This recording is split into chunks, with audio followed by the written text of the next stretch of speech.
Upbeat, intriguing music starts and fades slightly into the background. Hey everyone, and welcome back to the channel.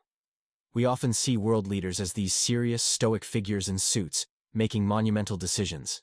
But peel back the pages of history, and you'll find that behind the power and politics, these individuals were, well, they were just plain weird sometimes. Today, we're diving into the most bizarre, unbelievable, and downright crazy facts about the leaders who shaped our world. You think you know history? Think again. Let's start with a leader who took man's best friend to a whole new level. We're talking about Caligula, the Roman emperor. Now, Caligula had a favorite horse named Incitatus. This wasn't just any horse. Incitatus lived in a marble stable, had an ivory manger, wore a collar of precious stones, and was even served wine from a golden goblet. But Caligula didn't stop there. He allegedly planned to appoint his horse as a consul, one of the highest political offices in Rome. Historians debate whether he was serious or just mocking the Roman Senate. But either way, can you imagine a horse debating policy? It gives a whole new meaning to a stable government. Jumping forward a couple of millennia, let's talk about a leader with a peculiar phobia. Kim Jong-il, the former supreme leader of North Korea, had an intense fear of flying. Despite ruling a country with its own air force, he almost exclusively traveled by private armored train. For his state visits to Russia and China, this meant epic, week-long train journeys across thousands of miles. His train was said to be stocked with live lobsters and cases of French wine, so he wasn't exactly roughing it. But it's wild to think that one of the world's most powerful men would choose a slow, rumbling train over a quick flight.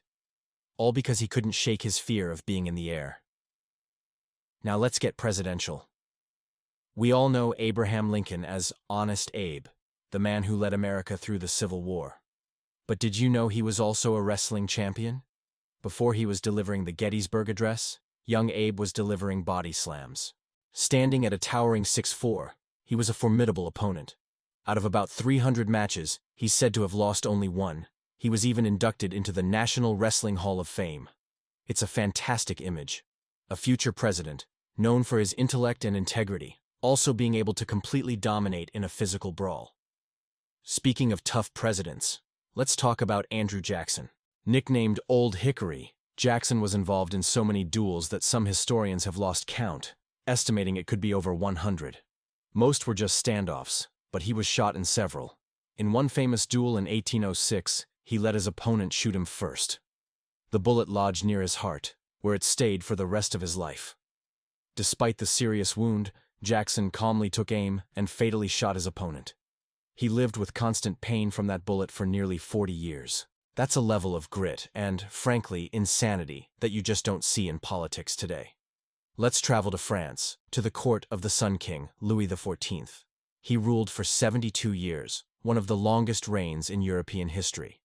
And in all that time, he reportedly only took 3 baths in his entire adult life.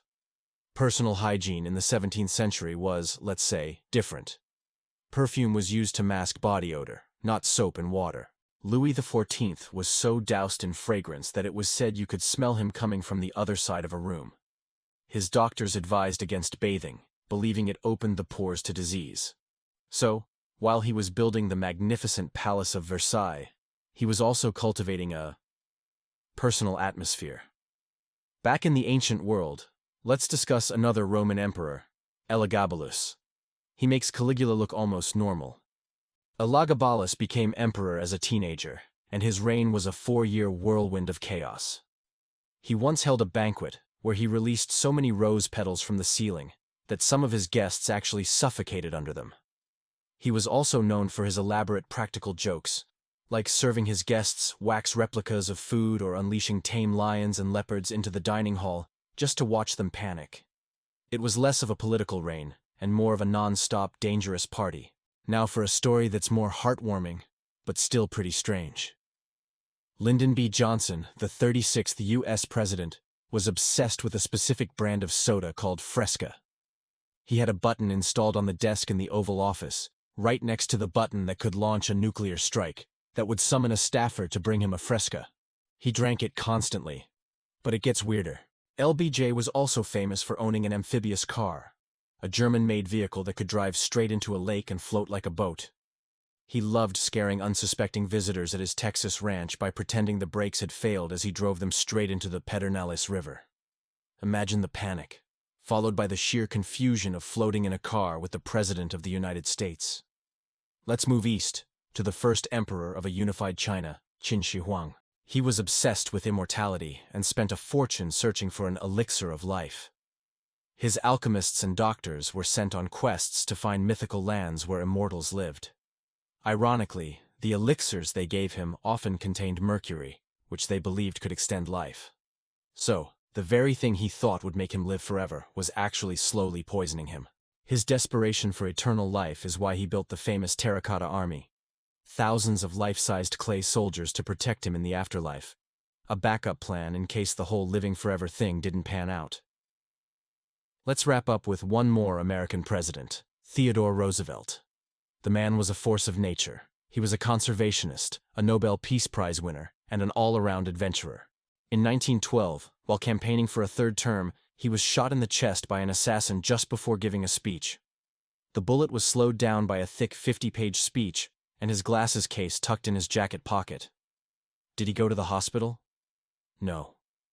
With the bullet still lodged in his chest, Teddy Roosevelt insisted on delivering his 90-minute speech. He opened with, "Friends, I shall ask you to be as quiet as possible. I don't know whether you fully understand that I have just been shot, but it takes more than that to kill a bull moose." And he wasn't kidding. From horse consoles to amphibious cars and speeches delivered with a bullet in the chest, these leaders proved that history is anything but boring. The people who made the big decisions were just as eccentric, flawed, and sometimes as completely unhinged as anyone else. They just happened to be doing it on the world stage. It really makes you wonder what bizarre stories about today's leaders will be told centuries from now. What do you think is the craziest fact you heard today? Let me know in the comments below. I'd love to read your thoughts. And if you enjoyed this trip into the wacky side of history, make sure to hit that like button and subscribe for more deep dives into the past. Thanks for watching, and I'll see you in the next video.